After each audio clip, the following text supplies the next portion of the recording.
अस्सलामुअलैकुम, welcome to my YouTube channel. कैसे हैं आप सब? उम्मीद है आप सब अपने अपने घरों में खैर आफियत से होंगे। आज जो खीर मैं बनाने लगी हूँ वो बहुत ही आसानी के साथ झटपट तैयार हो जाती है, लेकिन टेस्ट में इतनी मज़ेदार, इतनी शानदार होती है कि आपके घर में सबको बहुत ही पसंद आएगी। अगर आप भी चाहते हैं कि शादियों जैसी मज़ेदार और लजीज़ खीर आप घर में तैयार करें तो वीडियो को पूरा देखिएगा। तो चलिए स्टार्ट करते हैं। बिस्मिल्लाहिर्रहमानिर्रहीम। दूध मैंने 4 लीटर लिया है। दूध को मैंने उबलने के लिए रख दिया था। दूध को हमें अच्छी तरह से उबाल लेना है ताकि दूध की जो स्मेल एक होती है हल्की सी वो ख़त्म हो जाए। ये देखें, दूध को अच्छी तरह से उबाल आने लगा है। तकरीबन 10 से 15 मिनट के लिए दूध को मैं ऐसे ही उबाल लूँगी।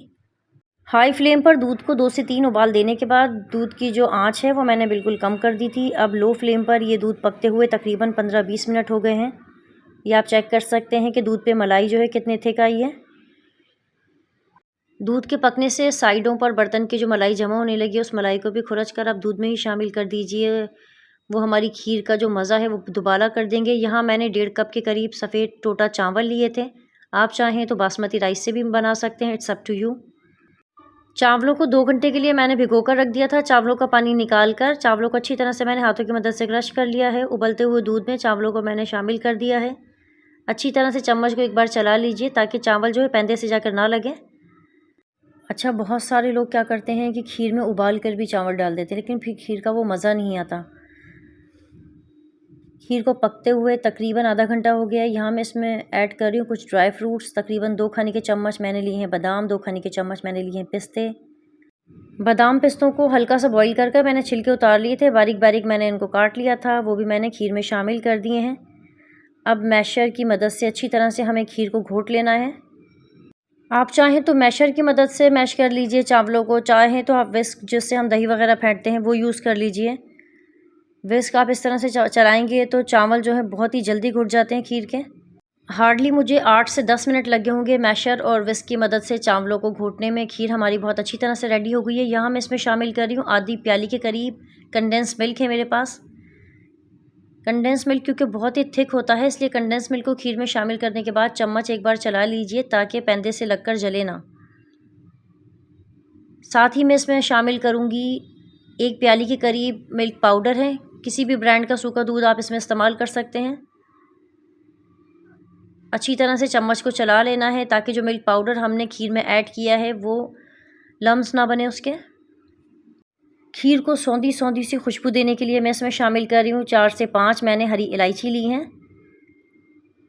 क्योंकि हमने कंडेंस मिल्क भी इस्तेमाल किया था इसलिए शक्कर बहुत ज़्यादा नहीं जाएगी। यहाँ मैंने आधी प्याली यूज़ की है, लेकिन मैंने इसके बाद शक्कर और ऐड की थी। तकरीबन टोटल मैंने 1 प्याली के करीब शक्कर जो है इसमें शामिल की है। अच्छी तरह से शक्कर को शामिल करने के बाद हमें दूध को चला लेना है। खीर में शक्कर ऐड करने के बाद मैंने 5 से 6 मिनट के लिए खीर को पकाया है। खीर जो है अच्छी खासी थिक हो गई है। ठंडा होने के बाद जो है खीर और भी ज़्यादा गाढ़ी होगी, इसलिए मैंने फ्लेम ऑफ कर दी है। यहाँ मैं खीर में ऐड कर रही हूँ तकरीबन आधी चम्मच के करीब केवड़ा एसेंस है। केवड़ा एसेंस जब भी मैं खीर में शामिल करती हूँ खीर के थोड़ा सा ठंडा होने के बाद ही मैं इसमें शामिल करती हूँ। बहुत ज़्यादा गर्म में खीर में केवड़ा एसेंस में नहीं शामिल करती क्योंकि उसकी जो फ्रेगरेंस है, अरोमा जो उसका केवड़े का होता है वो सब ख़त्म हो जाता है बहुत ज़्यादा तेज़ गर्म में अगर शामिल करें। ये देखिए खीर हमारी अच्छी तरह से ठंडी हो गई है। मैं इसे डिश आउट कर रही हूँ। अगर अब तक आपने मेरे चैनल को सब्सक्राइब नहीं किया है तो मेरे चैनल को सब्सक्राइब करना ना भूलिएगा। और अगर आप मेरी वीडियोस देखते हैं, मेरी रेसिपीज़ आप ट्राई करते हैं, आपको पसंद आती हैं तो अपना फ़ीडबैक ज़रूर दिया कीजिए। खीर आप ज़रूर ट्राई कीजिएगा, बहुत ही मज़ेदार बनती है और बहुत ही झटपट तैयार हो जाती है। हार्डली 1 से 1.5 घंटे में खीर जो है मेरी रेडी हो गई है। यहाँ खीर पर गार्निशिंग के लिए मैं यूज़ कर रही हूँ बादाम पिस्ते थोड़े से, जिन्हें मैंने पहले से काट कर रख लिया था।